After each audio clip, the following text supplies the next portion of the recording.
Assalamu alaikum wa rahmatullahi wa barakatuhu. Barkanmu da saduwa a wani sabon bidiyo insha Allah. A yau bidiyo na yau za mu magana akan idan kana son ka kalla duk wani tasha da ka sani a duniya, duk wata tasha da ka sani ko da kai son kalla ko balo ko film ko duk abin da ka son kalla a duniya insha Allah. Yau shine zan muku yadda za ka yi kallo kyauta a cikin wayarka duk tasha da kake so insha Allah. Yadda za mu gwada muku yadda za ka iya kallon duk tasha da kake so. Yau shi na bidiyon mu na yau insha Allah. Ku biyo mu cikin bidiyo ku ga da ake yi insha Allah. Kada mun ta subscribe da like insha Allah. Idan ka da browser, duk wani da browser a wani gaske browser sai ka rubuta wannan zaka rubuta photocalc ne zaka rubuta. In ka rubuta zai baka haka wannan da kun ga duk tashoshi na duk tashar da ka shiga za ta bude maka kalla kyauta duk tashar da ka sani a duniya tana da wannan wuri.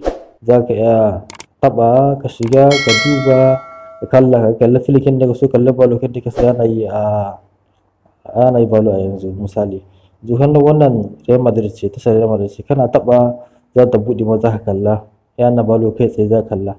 In ba ka ba haka an gani duk abin da kake so za ka iya buɗe ka kalla. Ga sunan balo ce, film ne, menene, ga sunan animal na, ga sunan duk abin da kake so za ka shiga ka taɓa ka shiga haka kamar haka.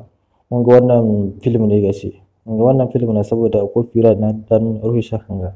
Duk abin da kake so za ka shiga kalla kyauta ba tare da ka sha wata wahala ba. Wayarka kawai abin da ke buƙata ka shiga browser ka rubuta wannan gasar photocalc ne shi kawai za ka rubuta.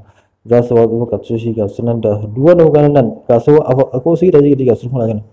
Wannan duk tashoshi duk inda ka taɓa nan gidaje kuna gani saman nan zai baka sabon tashoshi za ka shiga kalla kyauta ba tare da wani tasha na tsaya ko wani abu ba insha Allah. Yau ita hayya wannan darasin mu na yau shine insha Allah wanda za ka kallon tasha kyauta insha Allah. Ka amince da like insha Allah. Sai haɗu a wani bidiyo insha Allah. Muna godiya sosai.